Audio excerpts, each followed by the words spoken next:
I'd love to see you all here, your beautiful smiling faces, and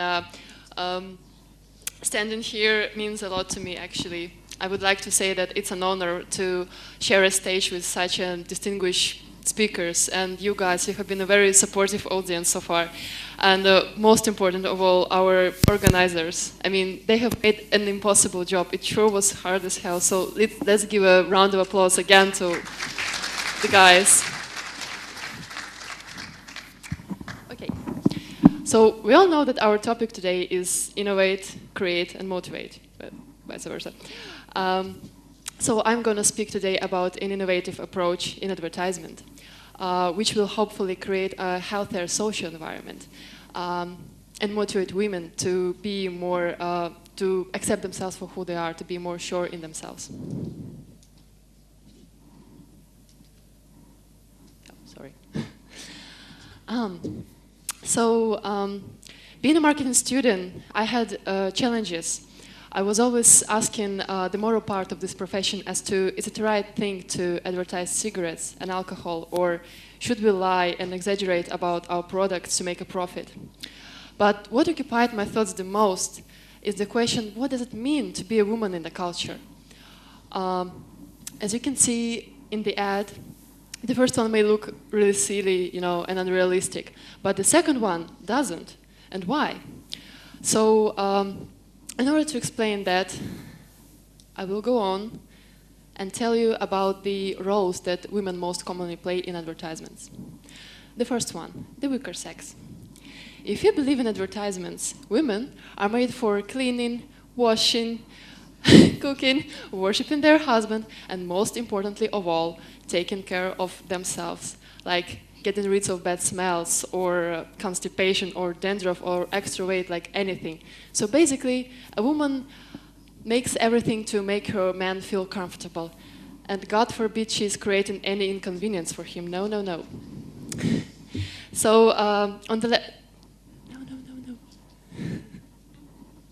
On the left you can see an ad, which is saying, you mean a woman can open it? So basically, they portray us, in general, as a very stupid species. They can even open a bottle of ketchup themselves. And the other ad is saying, beautiful but dumb. So they aren't even hiding the attitude there. The second one, forever young. So if you have an ideal figure, it is not a time to relax. Because the image imposed by media is not merely of a skinny woman, it is of a young skinny woman. So if you're little over your 30s, it's high time you freak out and run to the nearest plastic surgeon. Do that. But seriously, women older than 35 are used only in the anti-aging cream commercials. There are actually exceptions, like you can see, an 83-year-old British model, Daphne Young. She's very popular right now, and she has starred in a lot of campaigns. But as you may see, she is made looking younger than she really is. So this is an exception that doesn't, unfortunately, negate the rule. Yeah. Next up is sexualization.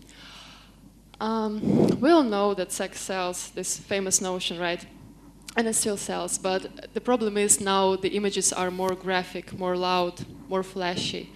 And as you can see on the American Apparel ad, there is nothing even left to your imagination, right?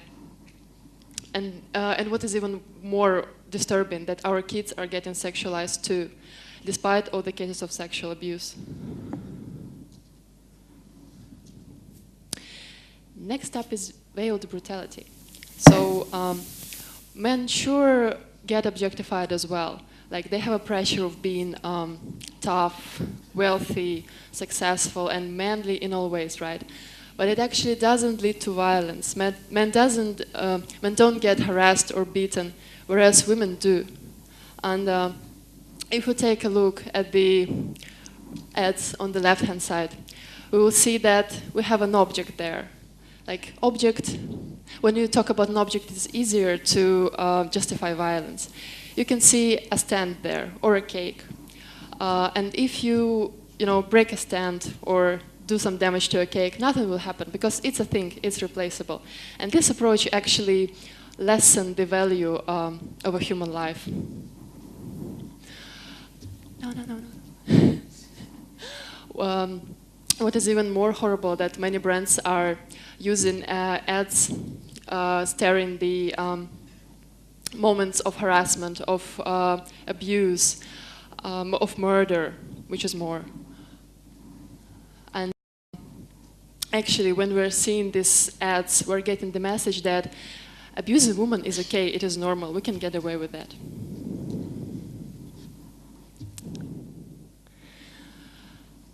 But you know what? I think that we can actually use all the power that media acquires and invest it into, making a difference, changing a mindset of people. And this is actually happening right now. This trend is called femvertising. So femvertising is defined by Samantha Skay as a profile messaging within advertising. I would like to talk about the most remarkable campaigns right now. So the first one is I Will What I Want campaign by Under Armour. This campaign shows us the determination of Misty Copeland, who was told she will never, ever be a ballerina because she has the wrong type of body and she's too old to be considered. But you know what? Who is now dancing at the American Ballet Academy? She is. The next ad is Always Like a Girl. You may have seen it because it's really gone viral on YouTube. This ad is actually showing us the damaging stereotypes associated with being a female. Like, you may all have said and seen others use the phrase like a girl, as in you run like a girl or you hit like a girl, right? And it sounds really negative. But girls, they may not realize it, but subconsciously it affects their self-esteem, it diminishes it, and they feel inferior to boys. But is it really an insult? I mean, girls can run pretty fast and kick hard too, and the ad proves that. So I think it's high time we redefine this stupid, stupid phrase. The last campaign I'm going to talk about is Pantene's Be Strong and Shine, Not Sorry. This campaign shows us women that are constantly apologizing for the things that are not even their fault in the first place. But the ad then goes on to show women being more confident, being not sorry and standing up for themselves. And it actually shows us as we, women, can decrease our own powers, can weaken them.